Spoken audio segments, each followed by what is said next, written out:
Hello and welcome back. I didn't have a video last week and I apologize. It's been a little bit difficult trying to wrap my head around what exactly I want to do. The weather also hasn't been amazing. Sorry, turning off the speaker. The weather also has not been amazing enough for me to be able to put the refractory in the forge, and it's still not going to be for probably not until this coming Thursday, which is the day after this video goes live. So we'll see if that's next week's video. I really hope so. I really do.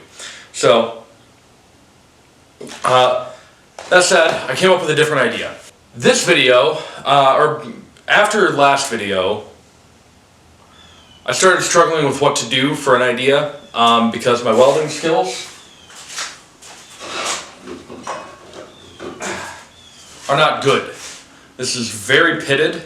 It's very gross, very slaggy, very filthy. I need to go through and practice a lot more, but I am making progress on my welding.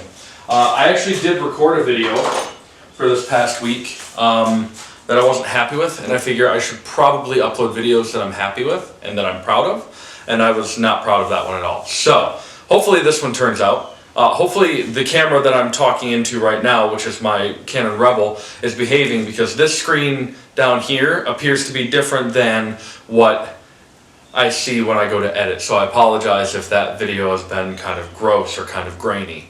That said, I've set my ISO to automatic, so hopefully that fixes some of the light sensitivity. But that has nothing to do with what we're going to do here. I found out, after recording that video I didn't post, that I'm dumb.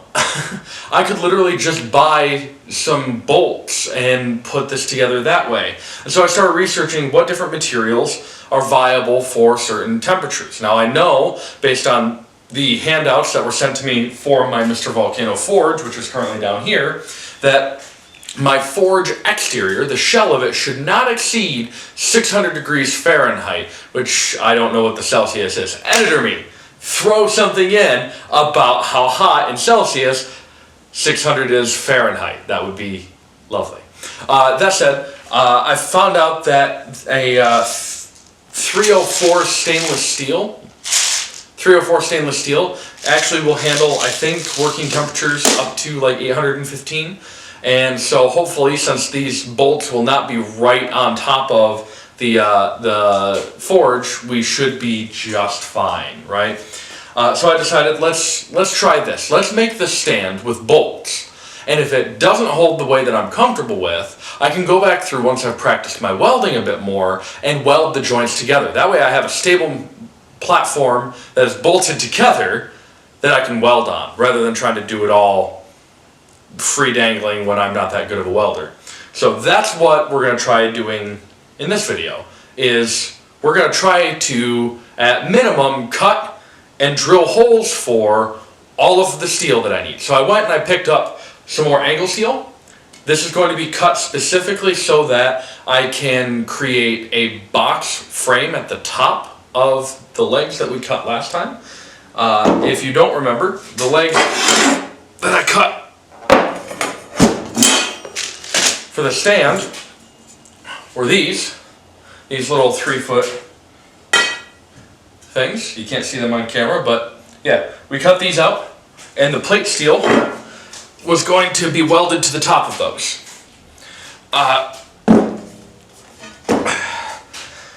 So I've got these, the legs, and I also bought, I bought 2 of the bigger angle pieces for the box on the top. I also bought some other mild steel for support that I can cut and bolt into the frame diagonally, so that this will actually hopefully be a little bit sturdy. I can either do diagonal or I can do lateral all around the legs at the bottom so that they're not shifting or shimmying around. So I've got quite a bit of steel here. Quite a bit of steel for what I'm used to. Remember, I don't come from a background of metalwork, not really.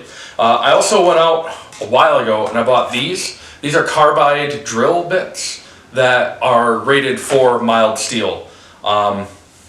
So these should work, I hope. They do say somewhere on here that they're good for steel, right? Yep, mild steel and PVC. And none of this is hardened steel. This is all, like higher carbon content steel. This is all mild steel stuff. So we should be absolutely just fine. I also bought some more welding wire in a different gauge. This is the 0.035 inch, which is a 0.9 millimeter. And I'm going to try that in the Flux 125 welder. I know it's not a substitute for bad technique, but I think that in addition to my bad technique, I may not be running enough voltage, and I don't know what I'm doing. So I figure I'll try out some more wire. It was relatively cheap, and I'll throw that on some metal, hopefully on the vise at some point here pretty soon. I'm hoping, just hoping. That said, I am going to. Gross. That said, I am going to start marking out with some paint pens. My workspace back here is a mess because I gave a friend of mine a toolbox and I needed to empty that toolbox. It was a toolbox I was not using particularly. It had some stuff in it, but it wasn't my primary toolbox. So I need to go through and find a place for all that junk back there. Thankfully, I'm in the way, and my broad-shouldered, barrel-chested self is big enough to prevent you from seeing all of that all the time. So I've got here a white paint pen or paint marker. I want to go through and I want to measure out where I want my holes to be. I kind of want to do a quick mock-up of what I would expect the leg frame set to be, if that makes sense. How the legs are going to be oriented, how they're going to be attached, and such and so forth. I also have my drill, which is not fully charged on that battery, but I do have another battery in my desk down below here that I can grab, and hopefully it'll work out just fine. In fact, just to top it off, I should probably start making sure that the other one is in fact fully charged. Shouldn't take that long to charge, I don't think. It is incredible to me how far battery technology has come for power in the workshop. It is surprisingly decent, actually. So the way that I'm going to do this, I think, is I'm going to set all of my legs aside. I want to look to construct the box or the frame that is going to hold up the plate steel first. I might be able to do a diagram. I don't know how much time I'm going to have for editing, honestly.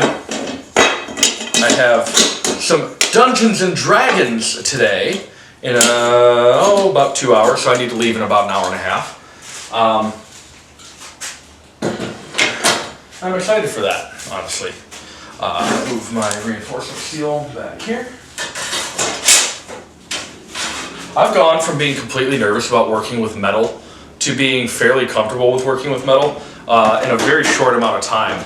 I can honestly say that going into the creation of the Shop Talk series for this channel, my steel experience was old and not even all that verbose is not the word, in-depth, comprehensive maybe might be the word, but none of my knowledge of steelwork was really all that valuable because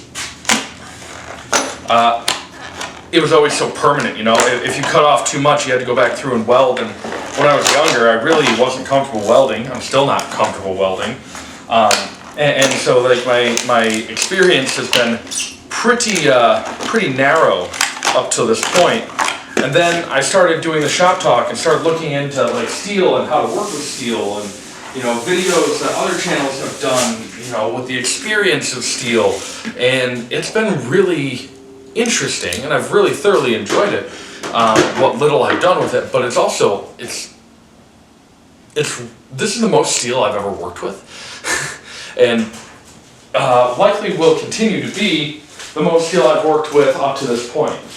If that makes sense. If it doesn't, it's okay, it doesn't need to. I'm just rambling to fill just a touch of time while I go and grab my hacksaw, because I'll probably be cutting something, I guess, maybe. Who knows with my channel what I'm going to be doing at any given moment. My friend Jocelyn, who watches some of the videos, hi Jocelyn, we had D&D or a TCG night, which a trading card game night, shortly after my first forging video with the coal forge, and she's like, My favorite moment out of like all of your videos so far was when you grabbed that like 1.5" steel and just went, oh! And I love it. I love it so much. So I absolutely love that.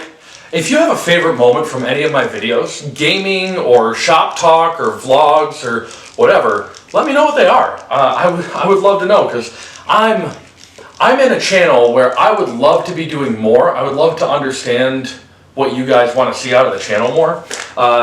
And obviously, final say lies with me as far as whether it makes it or not. But I'm quite interested in seeing what your favorite moments are, because that one was one of my favorites. That, and newsflash, people, fire's hot. I also thoroughly enjoy a lot of the editing stuff that I do. Make sure we're synchronized well.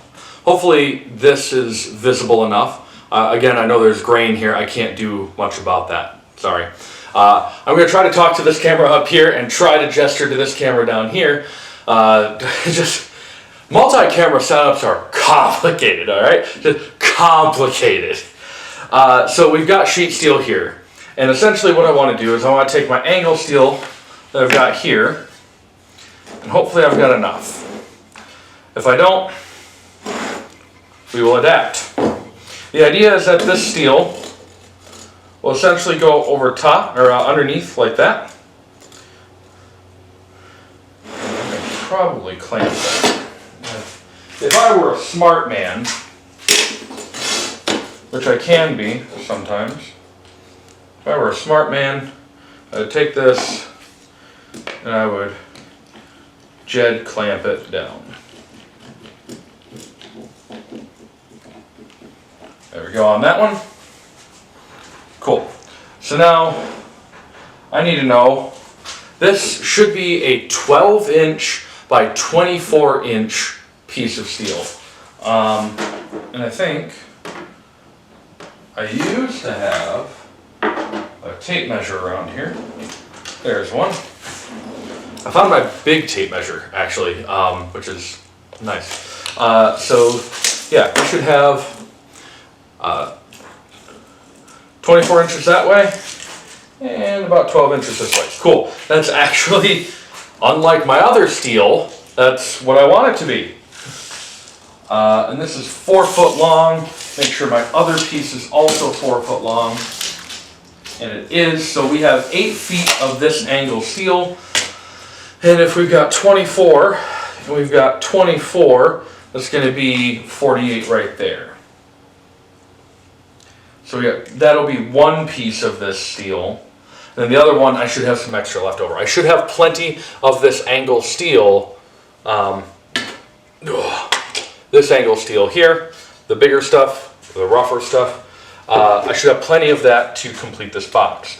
So the idea here, again, is I've got this piece along here, and there will be another one matching there. This piece of steel will go something like this. Ouch. Ow. My baby hands.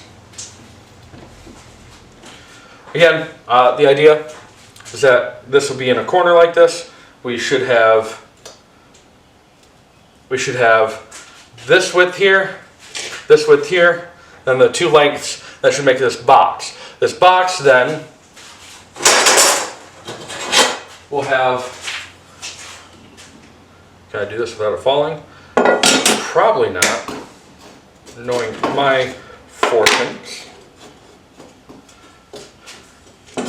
But then this leg should be able to bolt into here. And I should be able to cut out a notch here and overlay this, and then I can bolt this here. So that's the idea. Again, if I can diagram it, I'll do my best to diagram it. So what I need to do is I need to take my paint pen, shake it, then make a quick mark make sure, actually, that we're clamped down the way that we want to be. The way that we want to be. The way that we were when we were young. It's not an actual song as far as I know, but it could be. And that's really all you focus on. I was listening to rap earlier. Rap that's not YouTube friendly, unless you are specifically a rap artist. Then somehow you get away with it. Probably because you end up monetizing it in other ways. Oh boy, come on.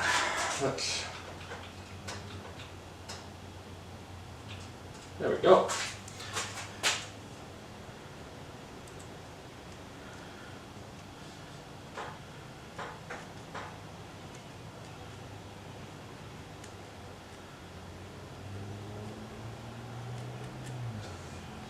That should be pretty good there. And I'll make sure that I measure the other side as well. I don't want to measure the other piece that's off to the side here because I know that I'm probably going to be using the entirety of this marked piece of steel for my long edges. So let's cut this one and see where we stand. Should go pretty quickly overall, I think. If it doesn't, you'll know here in a minute. For all of us. Isn't that lovely?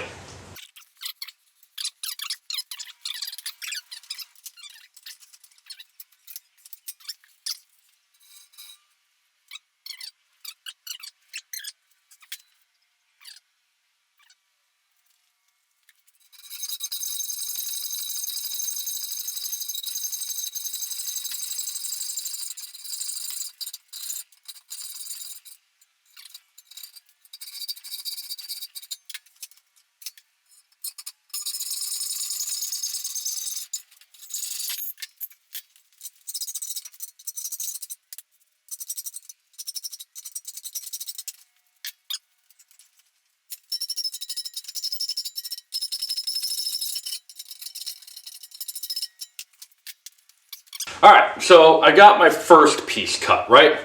My first piece being this one. I could probably angle this down a little bit more.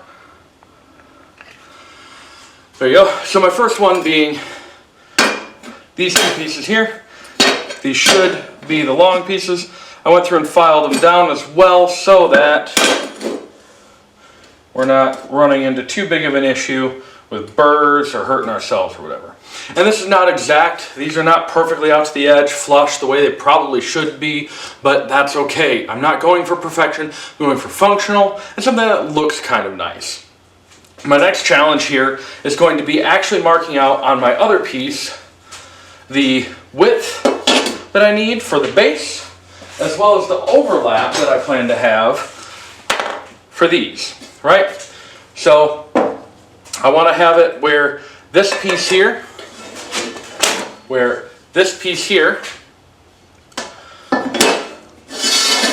has a notch in one end, or in both ends, that fits this base piece here. But then, ooh, can I do that? As long as I bolt it to the top, I should be fine. Which is the plan anyway. I do plan to bolt this to the top. So I believe this material here is 1/2 inch deep. Is it full inch maybe?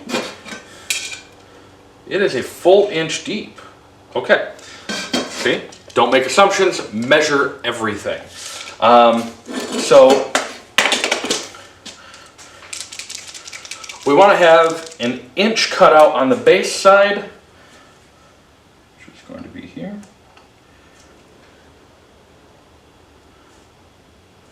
There we go. And the entire piece needs to be overlapped like that. That entire piece needs to come out to right here. Then from there, I need another inch inward, like that.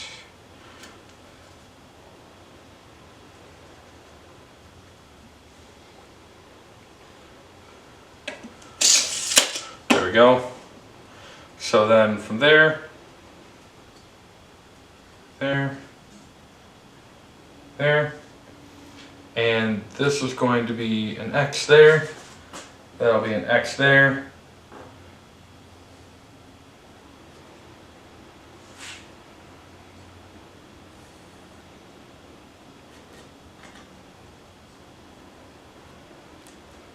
I'm not the best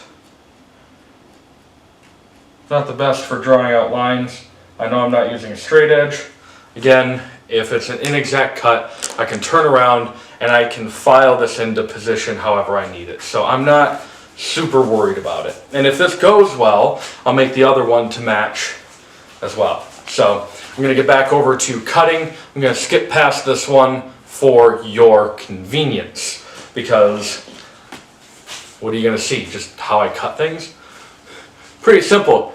You clamp it down, take a sharp thing, or a series of sharp things, and then put them to the material that you don't want there. It's not stupendously difficult. The hard part is the measurements. So if I want that, like that, right? We're gonna cut our outer pieces off first. Too thick.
Time for fit up, right?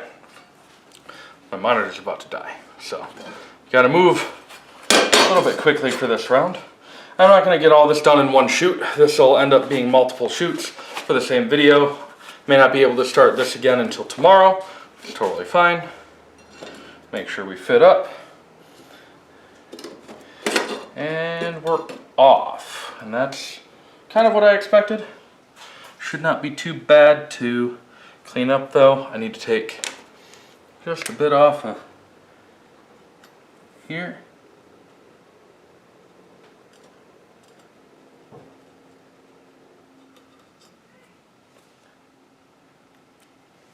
Then just a little bit off of here.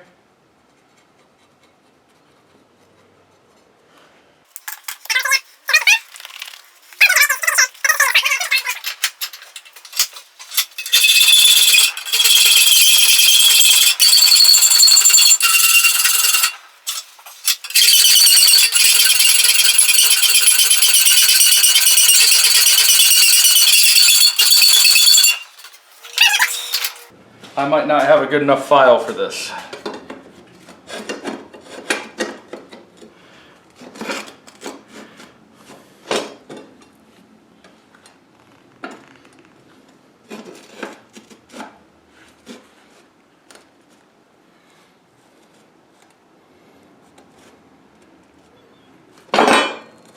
Okay, I have a solution for that as well.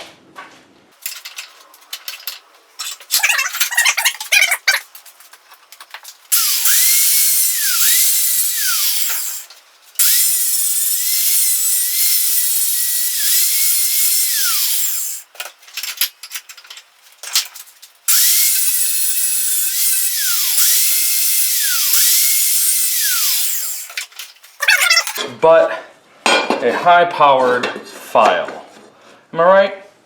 I'm right. I mean, come on. That's what it is. I think I still did this wrong.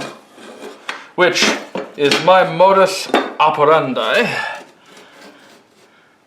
part of the reason I don't like power tools, because I don't know how to use them that well.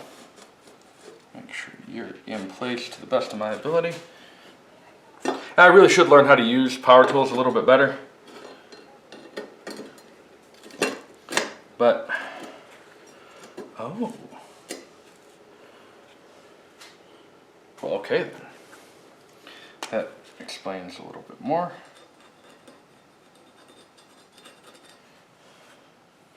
We can take that little nubbin off there. Let's.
I dare say that'll be fine. I don't know if you can see it all that well. I'll see if I can get some pictures of it with my phone and put it up on screen. That's kind of the desire at this point. I've got to get ready to go here because I got to leave here in about a half hour or so. So I want to make sure I'm cleaned up and ready to adventure. The other thing that I could do is I can take off a little bit from this side, from here, where the notch is. You can see, you might not be able to see on this camera, but you should be able to see here that I can take a little bit off of this stretch right there and on this bar here, and that will help fit it up a little bit more nicely to the actual edge of the plate steel. But you can kind of see what I'm going for. The idea is then that I will put in holes here, here, here, here, probably 4 along this one, probably 8 along this one, and then 4 along another one here. And that will get me to a point where I can attach this to this plate and I will have a little box when it's upside down. The idea is then I'll take one of these legs that I cut off previously and put it in a corner like this, where I'll be able to bolt the leg to both this piece here and this piece here, and hopefully eventually go through, turn it up onto this table again, and then weld it, tack it, and then fully weld it to my heart's content at that point. So you can see what I'm going for. I'm going to go ahead and I'm going to cut the other one of these into shape, probably do a little bit of a fit up, and hopefully the next time you see me in this video, I will be punching some holes using my new Milwaukee drill bits that are carbide in my Milwaukee brushless M18 with the Red Lithium CP 2.0. That will allow me to go through. I don't know if I'm going to use my step drills yet, or if I'm going to use my actual bits first and then, or my normal straight through bits. I don't know what they're actually called. And then go through with a step, maybe to do a little bit of chamfering to make them look a little bit nicer. I don't know what I'm going to do yet. That being said, I'm not quite to that point at this juncture, but you can kind of see what I'm going for. And it shouldn't be too difficult to work around or to make functional from here. So I'll see you in just one moment. Hello and welcome back to the channel. Oh wait, never mind. This is a different day of recording. Let me make sure I'm recording this time. Make sure I'm coming through hot and ready. Am I coming through? Oh, I am. Beautiful. So, as you may have noticed, as you may not have noticed, I had an audio error the last time that I was recording. And by audio error, I mean user error of my audio. I made the mistake of turning on my recorder, but this is an active battery microphone, so it has a battery in it that actively powers it to send to my recorder, because my recorder doesn't send power through the port. And I forgot to turn on the battery part of the microphone. So that's why you got what you did. That being said, I did say yesterday in my recording, just a little bit ago, that I would cut and I would go through and I would put these together as far as I would cut these end pieces. Now these end pieces are nice little notches. I mean, they're not beautiful by any stretch. They are curvaceous in some places, straight in others, because I took the angle grinder to the first one, see how that would work out. And it was fine. It did the job quickly for what I needed for brief adjustment, but it wasn't quite what I wanted. It was a little bit more, required a little bit more hand holding for me. And as we know, me and power tools are kind of mix and match here and there, a little wishy-washy, if you will. So, no. Instead, I decided that the answer was this nice hacksaw of mine. This hacksaw I bought at Home Depot for pretty cheap, but it's done the job pretty nicely. So rather than trying to go through my bandsaw, which is blocked off by a bunch of junk that I have to move again because my shop is a little bit small for all that we demand of it, so I'm not even going to touch that for a little bit, so I figured the hacksaw would do the job. And it did. So you saw the first one just a little bit ago. Now here's my second one. And you can see the lines are a lot more straight. And again, I apologize for the grain of the video, but you can see that my lines are a lot more straight. And I did make sure to go through and file them down so I didn't have any burrs. The reason that I have those notches in there is so that the bottom of these longer pieces here can slide underneath the top of these edge pieces. So this can actually rock into place and they're not interfering with each other. I did it on these rather than on the longer ones because I don't have a specific reason for that. But I have the box set up now. Again, as a quick reminder to myself of what my plan is, because it has been a whole day since I recorded. I have these 4 pieces of steel, and these 4 pieces of steel are the legs. They're just angle steel, nothing crazy fancy, just a V shape, should be great. And I want to bolt them into place along both of these, or on the outside. Outside might be better. Outside might be better, actually. Might just be better that way. But they're going to go in like this.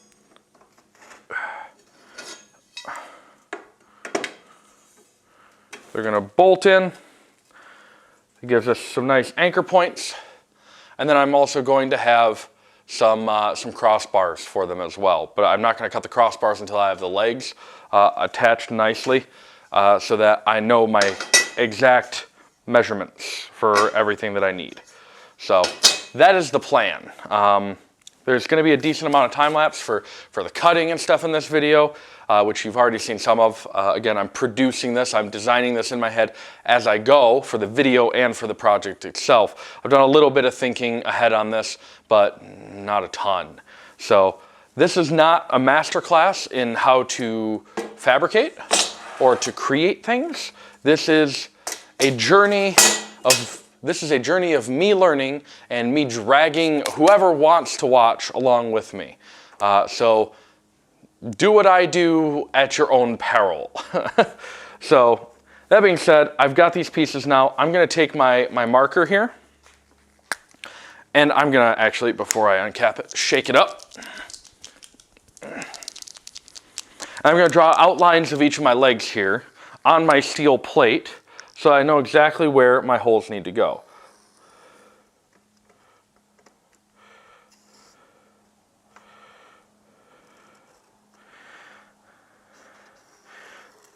This is just a paint pen that I bought. This particular one is white. I also have black.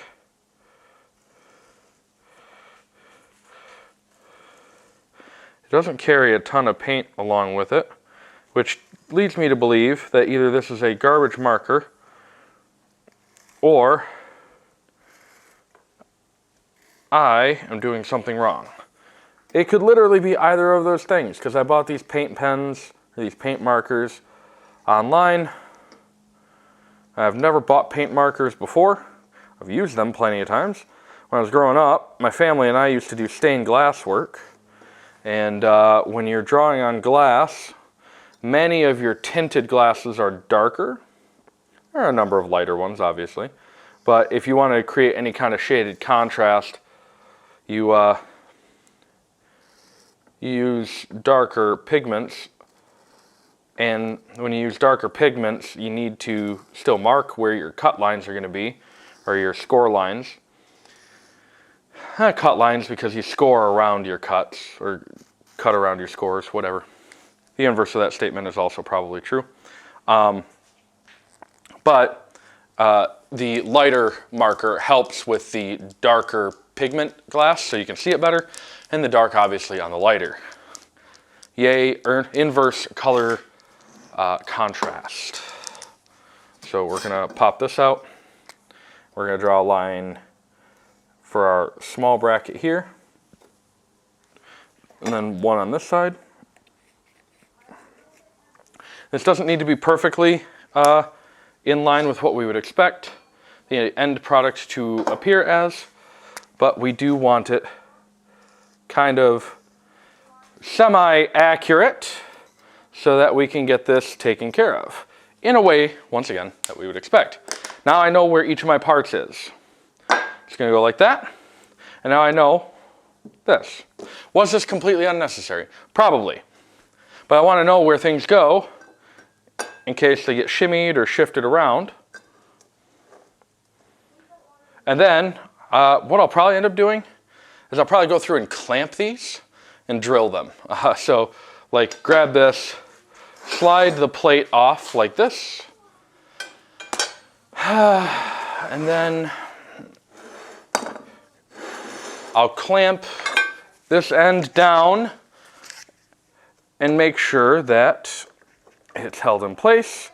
I can then put one bolt in the center, or two bolts in the center, and I know that it's going to be anchored so that the rest of my bolts I can put into place without clamping this down. And that should do the job nicely. ... question mark. We'll see. All right, I apologize, I am back.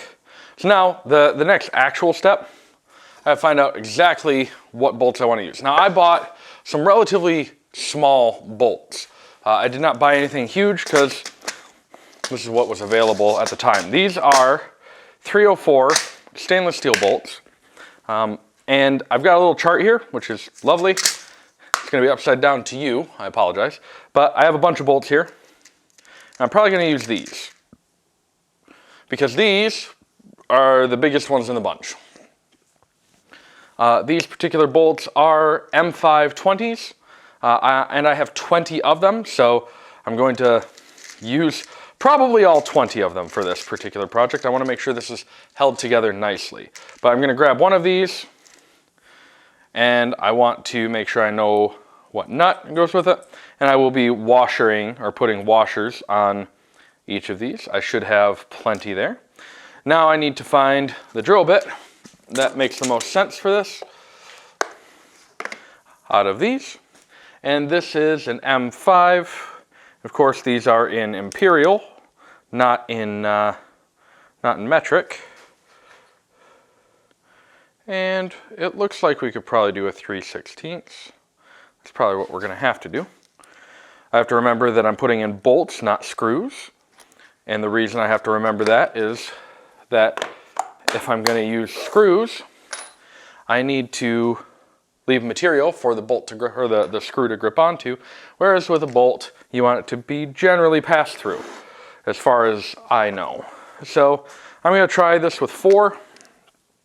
The first step is going to be to mark this here, and this here, and then I'll put one under each of those paddles. So should be able to put this bit in here. And let's see what kind of damage we can do.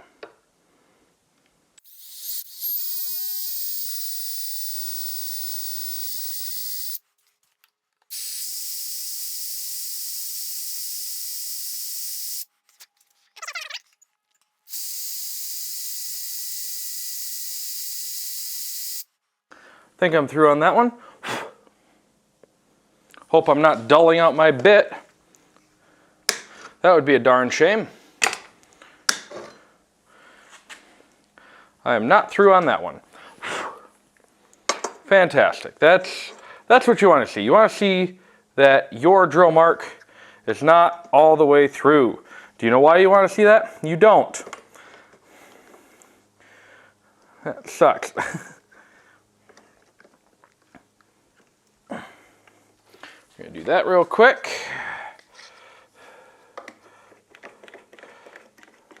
Get those long poles out of our way.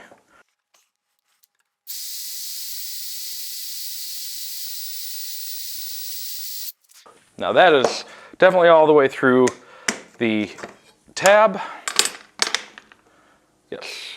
And these are not straight as far as they're not in line with each other.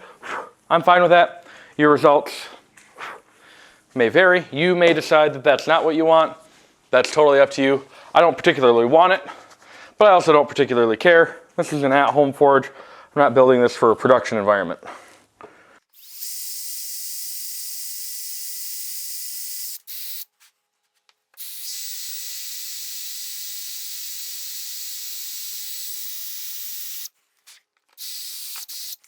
Before I go through and drill the full hole for the other one, I want to make sure that my bolt goes all the way through. Not looking great.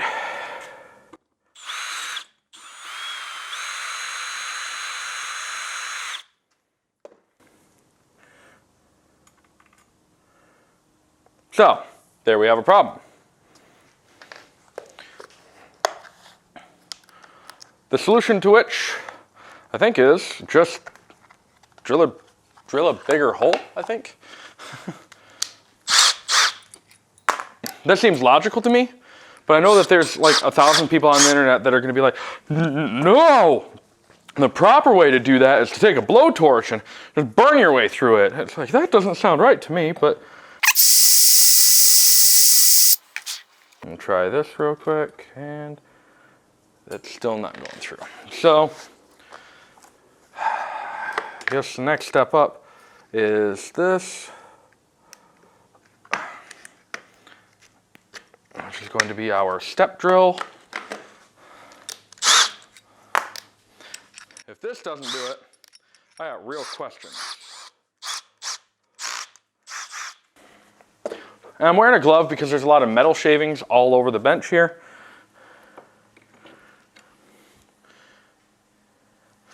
5/16, and we were on a 3/16.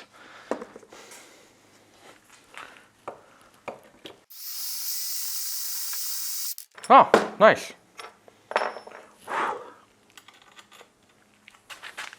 Beautiful. So how far down does that go?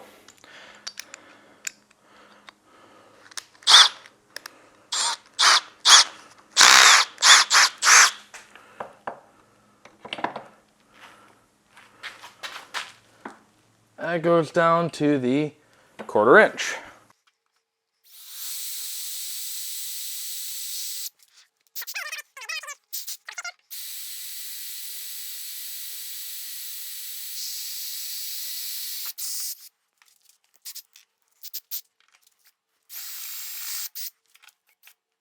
I believe that's where we want that. Take our screw. Haha! She fits. That's what we want. My next step really actually is going to be taking this needle file that I've got. Probably not that one. Do I have? Found my needle file. I just want to go down here. I want to make sure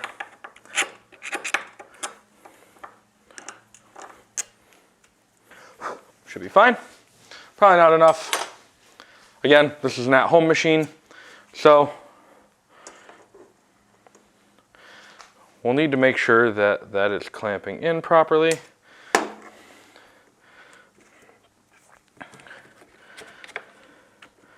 Make sure that our, oh, you're shaky.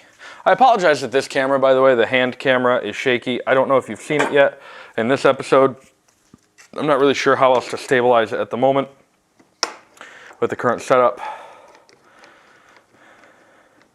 So I appreciate your patience. If it needs to have its own tripod, I do have a couple of options for that, honestly. But I'm not worried about it at the moment.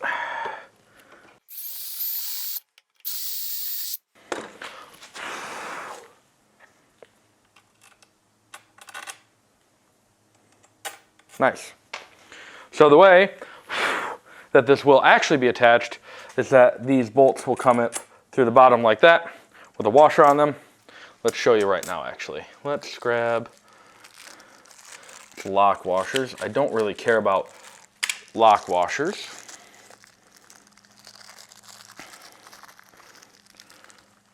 I also don't need a ton of these at the moment. Just need 2 for this one bolt. Put that there. Put that through the bottom. Grab our nut.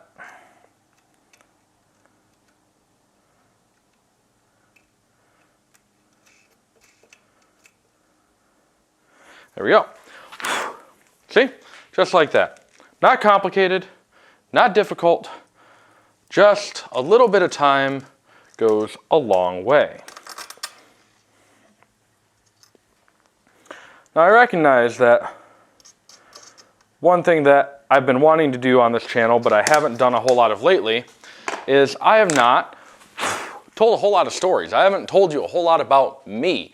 And I've told you some things, but lately my stories have been a little bit few and rather far between. So I really want to, I want to tell you more about me as a person, but I don't find myself all that terribly interesting, honestly.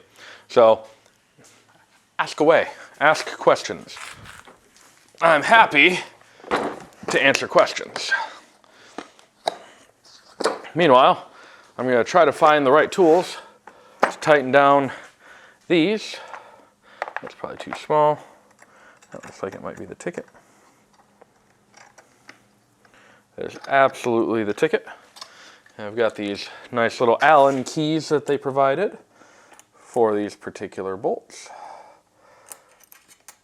And the key for this is just going to be not breaking the Allen key. So I guess one thing I could go over is I played D&D, Dungeons and Dragons. What happened to my extenders? I had drive extenders. Are they up here? Yes. I don't need a big one. Not as much as I would like to, but probably about as often as my schedule actually allows for, which is about once every, I think on average, 6 weeks, give or take. And last night we played, as you may remember from earlier in this episode, I think I mentioned it briefly, that I was playing. And that's why I have a different shirt on at the moment than I did in the earlier part of this video. But we played, and we're playing the Descent into Avernus, or Avernus campaign, which is all well and good. But we're actually in the first realm of hell in the game. Now, as you've seen in my tattoos, and probably heard me talk about, I am a Christian human being. I am a man that attempts to follow God. And that can be a little contradictory for some people, that I play a game called Dungeons and Dragons where I travel into hell and we're you know, dealing with devils and demons and etc., etc. But here's the thing, and you can take from it what you will. I am a 27-year-old man, soon to be 28, and I've spent a lot of time in my faith. I've spent a lot of time reconciling, or I guess reconcile is the wrong word. I've spent a lot of time thinking about it, and what's right and what's good, and is this really what I should be doing? And at the end of the day, I play video games and I read books. Well, not as much anymore as I used to, but I've done a lot in my time that is maybe not the most Christian stuff. And maybe that's not a good thing. Maybe that's a really bad thing. I guess that depends on who you are. But also I recognize that D&D is just a game, right? It's just an opportunity to unplug from day-to-day life, for me anyway. And I rather enjoy it. The storytelling capability, the fantasy, the magics, the stories, I liken it much to Harry Potter or Lord of the Rings. Maybe that's not, again, the best comparison, but those are stories that a lot of people follow, and they're stories that I follow, not as avidly as some, but more avidly than others. And I have to say, like, of all the things I could be caught up in, D&D is like the one that's probably not going to hurt me. So, I enjoy it thoroughly. But last night,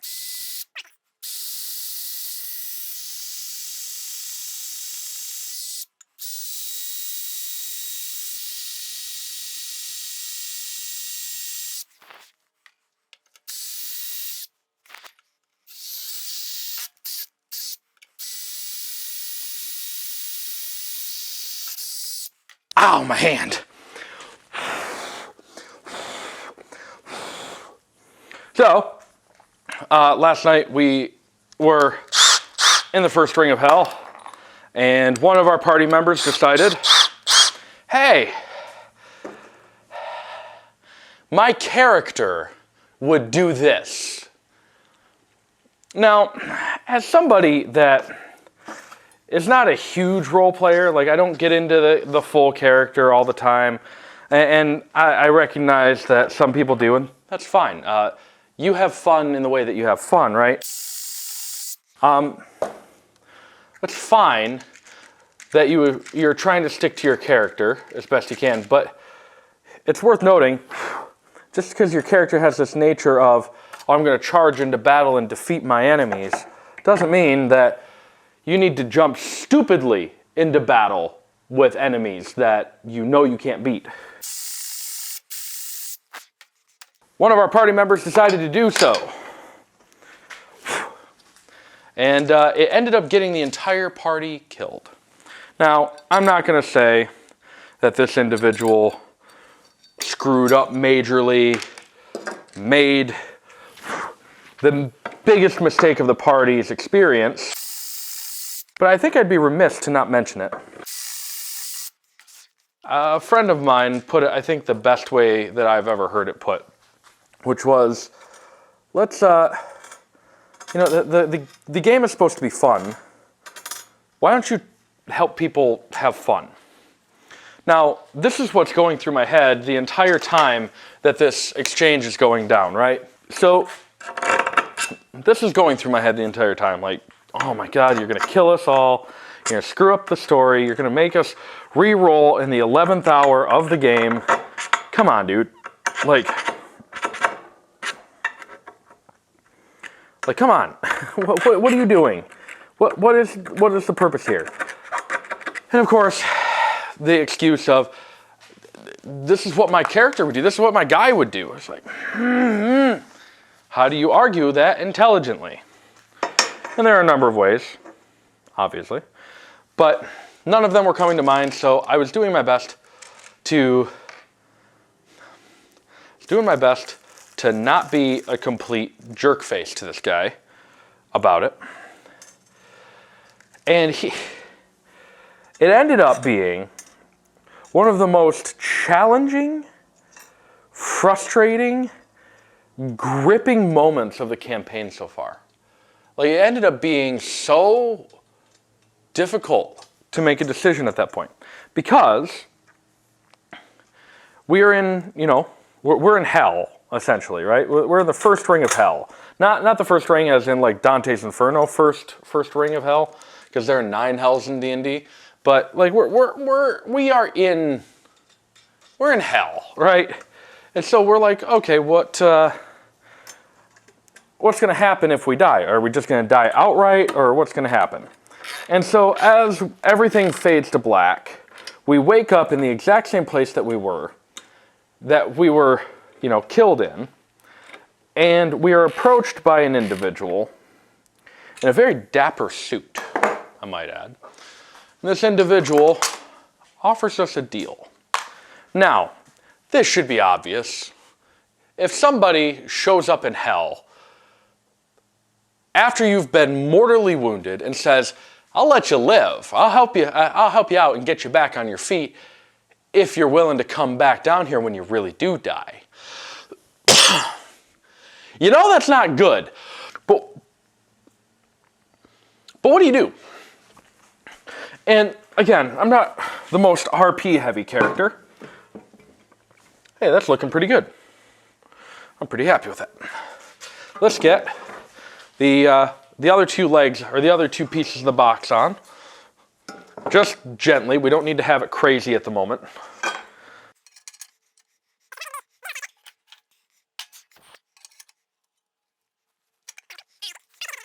But my point is, what I thought was going to be an entire slaughter fest, and it was, for the record, it was a slaughter fest. We were outright myrtleized. We ended up getting faced with this decision of what would your character do in a situation where they could be brought back for their purpose. They could come back to do exactly what they wanted to. But in the end, they would have to go to a very awful place. You know, this epicenter of evil. And they would have to be a servant there. Now, my altruistic self says, oh yeah, no, I would absolutely turn that down. I would never make a deal with the devil for any reason. But what would my character do? My character has a purpose. A driving purpose, a good reason to want to live, more so than just, I don't want to die. So I took the deal. And I'm still thinking about that. Sorry for the wobbles. And I'm still thinking about that. I took the deal. Why? I wouldn't do that. I think. I don't need to do this yet. I need to mark my holes. But it's also not an existential thing. Like, I know myself well enough to say, yeah, it's not going to happen to me. It's not real. It is just a game. But it is a curious thought, because I love the idea of applying altruism, but recognizing altruism for what it is when it is. And I think, honestly, I would say no, but I can't stand by that 100%. I would say I'm like 70% positive. I'd be like, this is a bad spot to be in, this is a bad situation. No, just let me die. Just let me die. But I don't know. Never been put in that position. Never want to be in that position.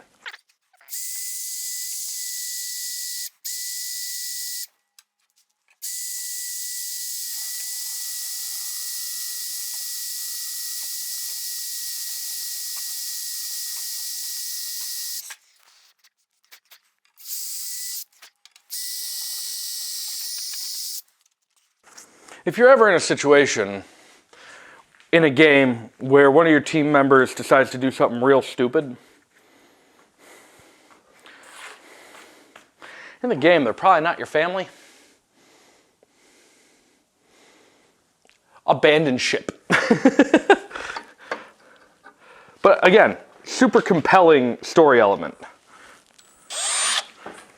This is an accident waiting to happen.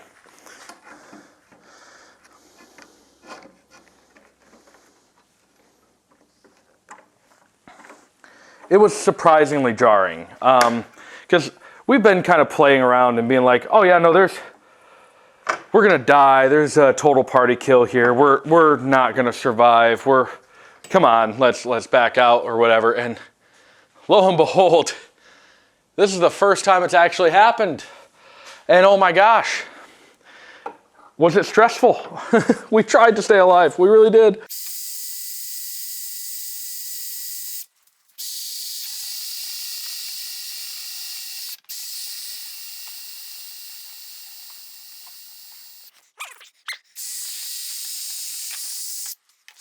Yes, by the way, I could be doing this on the drill press, but my drill press isn't set up, so.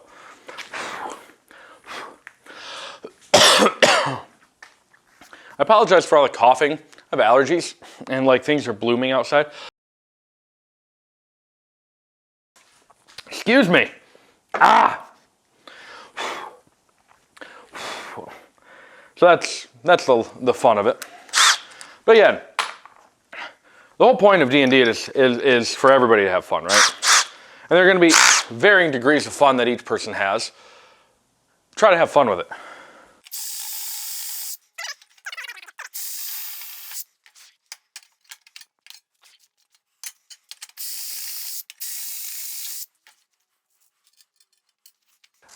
I don't know. D&D is fun because of consequences. Like, it's one thing that I have a problem with normal video games, actually.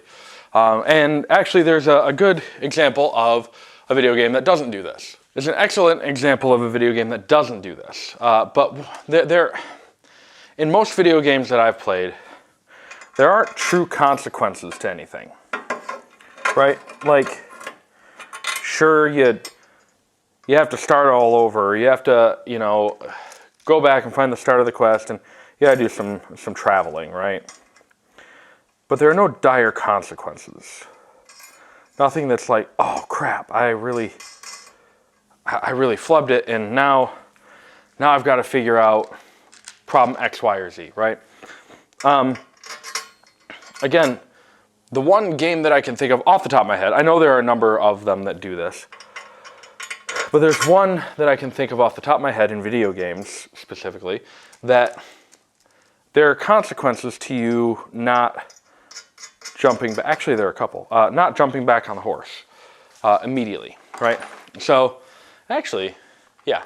So in EverQuest, the original, I think the second one is a bit different, but the original EverQuest, if you died in an area that was away from your home spot, all of your stuff was dropped in a bag, right where you were at, right?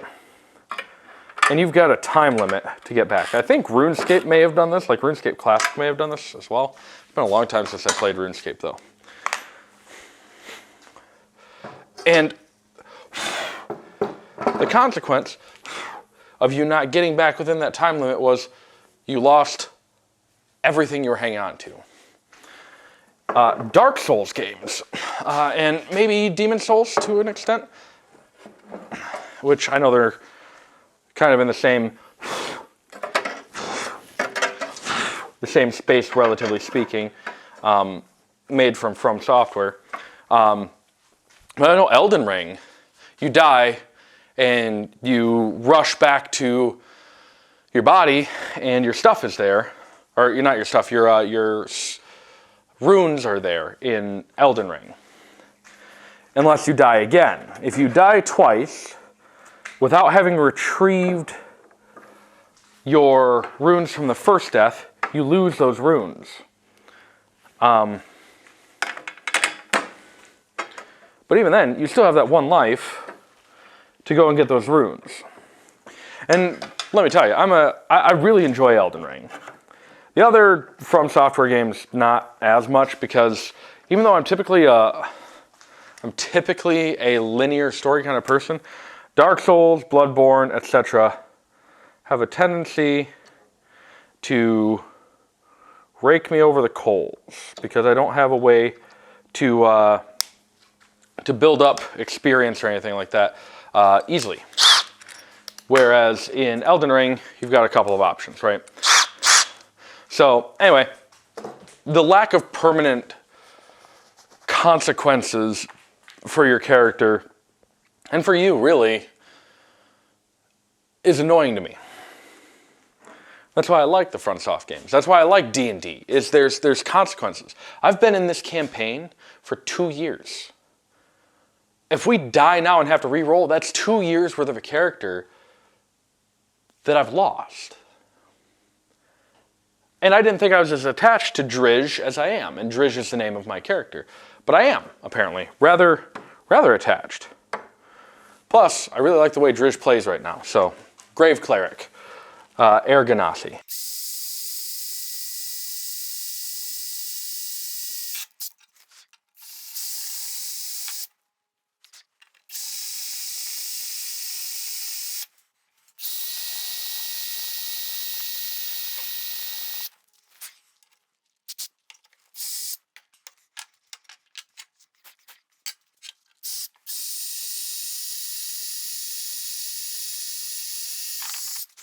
When you've put real time and energy into something, you're invested. You've put an investment into what you're doing. What you're controlling in this case, or what you're playing as, but still an investment. And that bond gets built even with inanimate objects, even with characters that you don't think that you should care about. A video game character, or an RPG character, or a book you're reading, or whatever. It's really no different.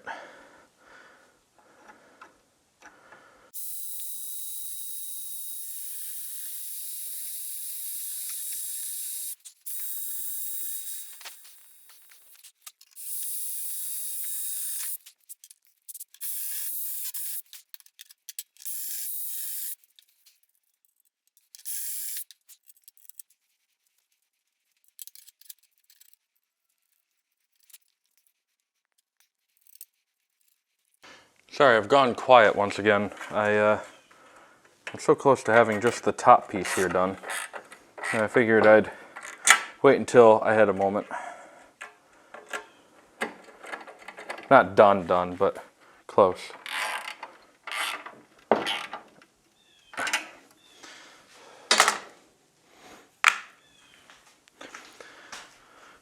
Close enough to where I can pick it up, tip it up, and we can take a look at what the aesthetic is.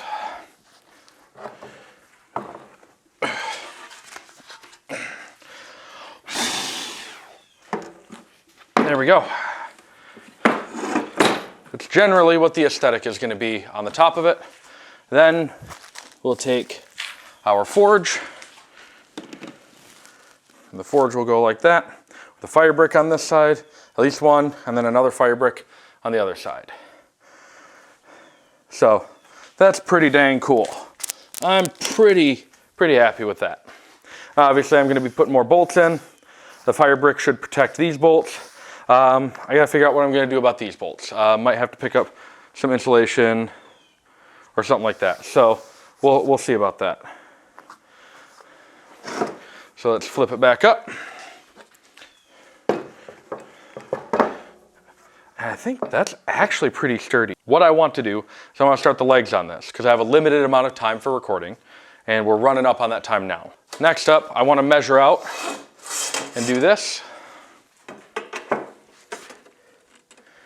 and see what these legs look like bolted into each of these.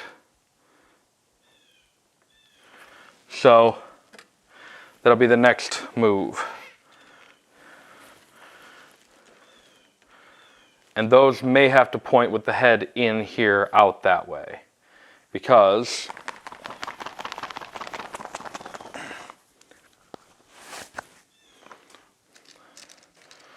the bolts themselves would stick in way too far. They'd be in about a 1/4 inch and they'd run into each other if they're lined up properly, which they won't be. But still. Yep, that'll be the next move.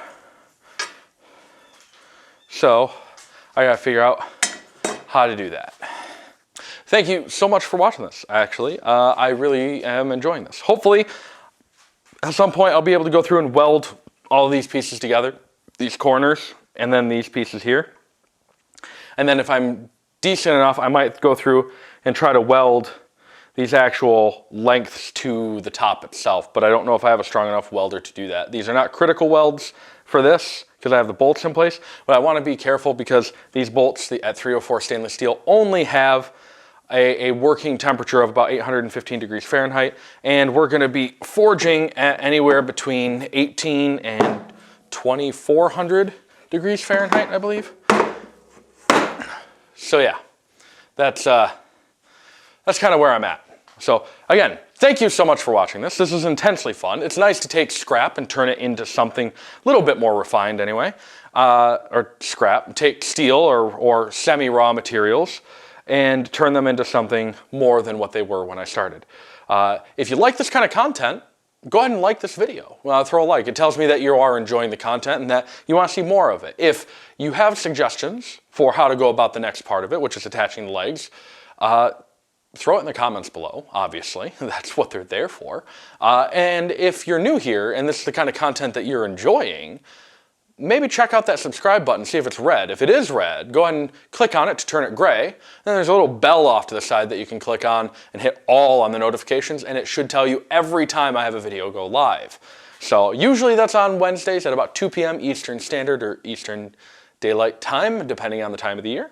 Right around 1 or 2 p.m. I think is what it ends up being. So if that's what you want to do, 3 easy clicks and you're there. So thank you so much for watching this video, and until next time, have a good one.